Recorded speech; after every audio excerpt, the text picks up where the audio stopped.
ਹਾਵੀ culture and art welfare organisation ਦੇ ਪ੍ਰਬੰਧ ਹੇਠ ਲਾਹੌਰ ਆਰਟ ਕੌਂਸਲ ਦੀ ਰਲਤ ਨਾਲ ਯੌਮ ਆਜ਼ਾਦੀ ਦੇ ਹਵਾਲੇ ਨਾਲ ਰੰਗੇ ਆਜ਼ਾਦੀ ਦੇ ਨਾਂ ਤੋਂ ਇੱਕ ਮਿਊਜ਼ੀਕਲ ਸ਼ੋਅ ਕਰਵਾਇਆ ਗਿਆ, ਜਿਹਦੇ ਵਿੱਚ ਚੇਅਰਮੈਨ ਪੰਜਾਬੀ ਮੀਡੀਆ ਗਰੁੱਪ ਤੇ NPA ਮੁਦੱਸਰ ਇਕਬਾਲ ਭੱਟ ਹੋਰਾਂ ਨੇ ਖਸੂਸੀ ਦਾਵਤ ਤੇ ਸ਼ਿਰਕਤ ਕੀਤੀ।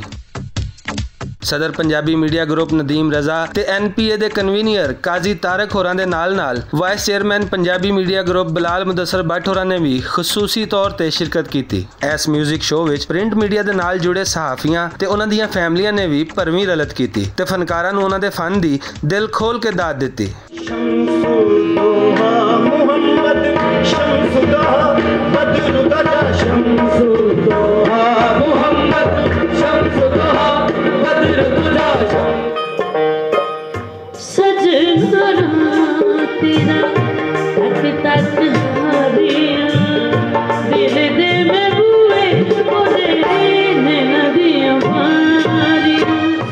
इस शो विच परफॉर्म करने वाले फनकारां दा आखना सी कि उन्हां नूं परफॉर्म करके बहुत चंगा लगा। फनकार नूं भी परफॉर्म करने का मज़ा आ रहा सी कि यार क्या बात है। और इहो ਜਿਹੇ इंसानों नूं इहो ਜਿਹੇ ऑर्गेनाइजरां नूं इहो ਜਿਹੇ अखबार दे जिन्ने भी साफियां नूं इहो ਜਿਹੇ शो करने चाहिए ने। माशाल्लाह बहुत खूबसूरत होया, अवार्ड भी दे रहे हैं और लोगों का बहुत अच्छा रिस्पॉन्स सी कि लोग इतने खुश होने उन्होंने इस तरह के प्रोग्राम होंदे रहने चाहिए।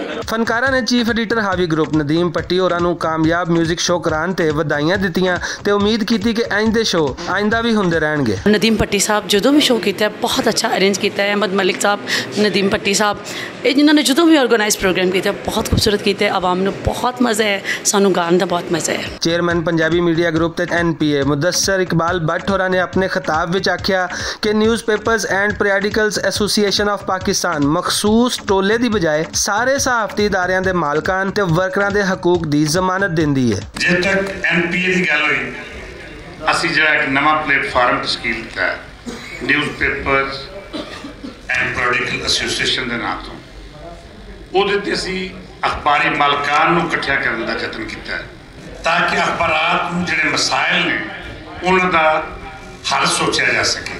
शो विच परफॉर्म करने वाले फनकारां विच इस तकरीब दे उचेचे परोनियां ने यादगारी शील्ड्स भी वंडियां। इस शो विच परफॉर्म करने वाले हर फनकार नूं तमाशाइयां ने बड़ी दाद दित्ती, पर दिया जट दी डांस परफॉर्मेंस ने ते धूड़ां ही पुट छड़ियां।